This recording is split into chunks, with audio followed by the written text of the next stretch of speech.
Well, I'm no psychic, but my guess is you love strawberries as much as I do, and you probably love the idea of growing your own patch. And maybe you have. And maybe you've gotten them all the way to just about ready to harvest, and the birds have swept in and kind of robbed you of that. Well, in this video, I'm going to give you 3 simple tips to get those strawberries to fruition and on your table. Now, this first tip is probably the most important, and I'm a big believer in using what you've got. No sense in going out and spending money if you don't need to. And the first year I did the market garden, I put up deer netting before I got the fence around the garden, and it worked okay, but I saved the netting 6 foot tall. So what I did is I ended up using it. I don't know if the camera's gonna pick it up, but I believe they're about 3/4 inch squares, just a deer netting, and I did that over the entire top. And on this entrance in off the small hoop here. But we'll go in there and take a look.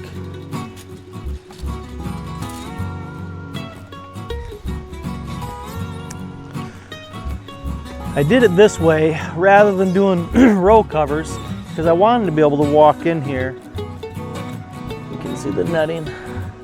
But I wanted to be able to walk in here and harvest everything up without having to remove row covers every couple days to do it. So that's my first tip, is getting some sort of a netting over top of it, whether it is row covers or up a little higher. I suggest if you can lift it up somehow so you can get in there and work, that's even better. And I just used deer netting that we had and some extra chain link fence. So that's what we had laying around the farm. That's what I used, and that has worked. And that is tip number 1. Yeah.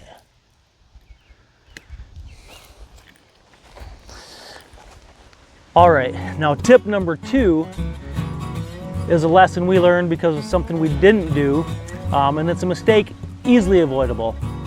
Now, the result of the mistake is a few of them got this ground rot. We didn't lose many to it, but we did lose a few, and it would have been easily avoidable if we would have just put some straw down this spring before the berries started coming on. So that'll definitely happen next spring, but that's my tip number 2, is put the straw down so you don't get the berry to ground contact and you don't get that moisture, so you don't lose any of the ground rot. It's hard enough to keep the birds off them, so if you're gonna put the netting up and keep the birds off them, you want to protect them from the ground rot as well. So that would be my suggestion.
All right, now tip number 3 would be, instead of waiting till they're just nice and perfect and ripe like that to pick them, because that is when the birds like to eat them. They'll wait till they are darn near perfect just before you're gonna harvest them. They'll swoop in and start eating them. So rather than doing it then, there is nothing wrong with picking them like this. It's about halfway turned. If you set this on the counter in a dish for a couple days, it will look like this.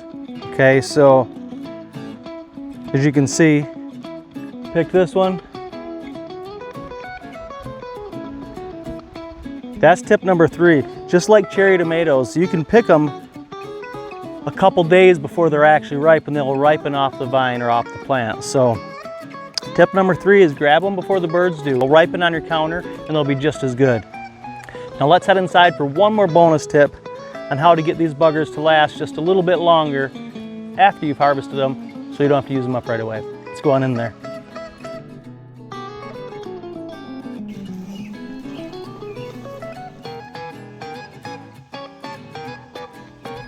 On a side note, strawberries are so good for you. They really do a job to protect your heart, they increase your HDL, they lower your blood pressure, and they also fight against certain cancers. And they are chocked full of vitamin C, potassium, fiber, and loaded with antioxidants. But myself, I think they just taste great.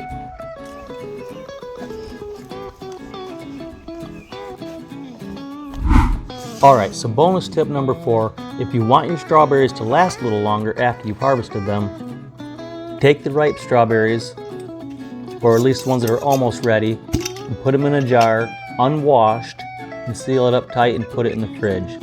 They will last that way for a good 2 to 3 weeks, where normally they'd only last a handful of days if they weren't sealed up in the jar. So wait until you pull them out of the jar to eat them before you wash them, and you'll be good to go. Now, the ones that aren't ready to go into the jar, those are the ones you'll just leave out on the counter in the bowl there for a couple days. They will ripen up. Once they do, throw them in the jar and put them in the fridge. And they're ready for you whenever you want to eat them.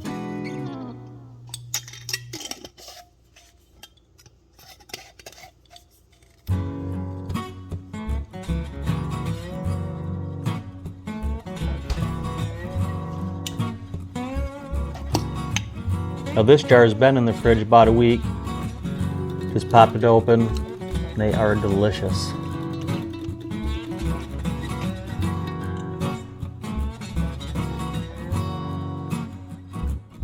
So I'm pretty confident if you follow those 3 tips, it'll definitely get you to harvest and allow you to enjoy them just a little bit longer. We'll see you on the next one.